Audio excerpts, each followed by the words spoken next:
ያገባ ሰውን ወደድኩ የሚሉ ሰዎች በስተዋል።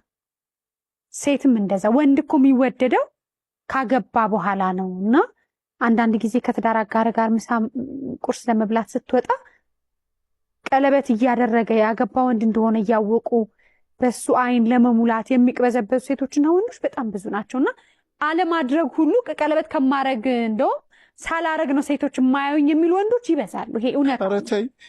ይሄ እኮ በቃ በአደባባይ ሌባ ናት።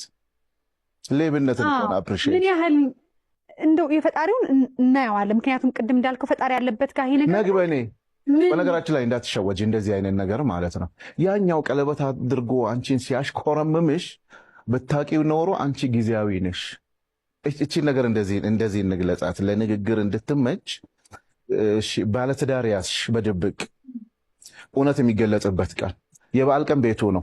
ወይ አላገባሽ ወይ አልተወሽ ንክኪ ውስጥ ነው ያለሽ። የበዓል ቀን ምን ሊውጥሽ ነው? ወደ ቤቱ ነው የሚመለሰው።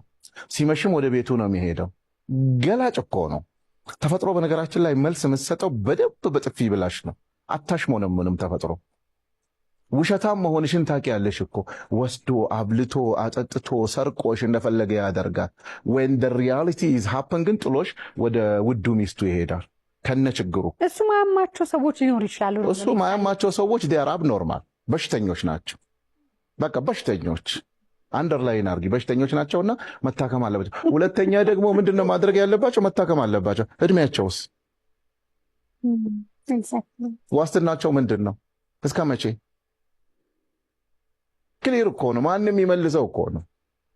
ደፍረን አንናገርም እንጂ ጀስ ደስተኛ ነሽ ለ30 ሰከንድ ወይም ለ5 ደቂቃ። ከዛስ በኋላ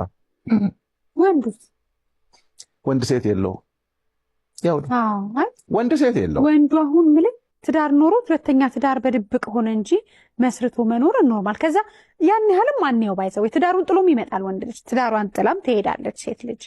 ከዛ በኋላ ግን ያቺ ትቷት የመጣው ሴት መጨረሻቸው ሰው ብዙ ነገር አለና መጨረሻው አያምንም። የዘራሽውን ነው የምታዝየው። የእውነት አንተ ባለ ትዳር ወንድ ነህ እንትን ነው ያጓም አላግባም አፈቀርኩ አበድኩ ብሎ መግባት ራሱ ያ እውነት አለው። ፍቅር እንደዛ ነው። እንደዛ አይነት ፍቅር ሊኖር ይችላል። ኦፖዚት ሳይዱ ግን ቆም ብሎ ማሰብ አለበት። ያስያዘው አይደለም እንትን ነው ይሄ። ለምሳሌ ባለ ትዳር ሆኖ አንቺ ጋር ሲመጣ አበድኩልሽ ምን ካለ እቤት ላለችዋም እንደዛው ነው ያለው። አንቺ ምንድን ነው የሚለይሽ? ያውም ያንቺ እኮ በጣም ግልጽ ነው። ጠራራ ፀሐይ ላይ አንቺን ጥሎ ለመሄድ አይኑን አያሽ። ነገ ራሱ ወንዶች ይላሉ እኮ ካገቡ ወዲያ ያገኘውሽ ሚስት እያለኝ እንደመጣሽ እኮ አውቃለሁ። ባል ተቀባዩ ጭንቅላቱ ነው የሚወስነው፣ ሲሸወድ ማለት ነው። በወንፊት ውሃ መቅዳት ነው እሱ። ይቀዳል ግን ምንም ይዞ አይሄድ። ምንም ከባድ ነው፣ የተለመደ ነገር ነውና እንደውም አሁን ፋሽን ሆነዋል።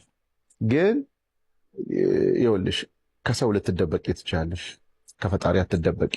ደግሞ ከህሊናሽ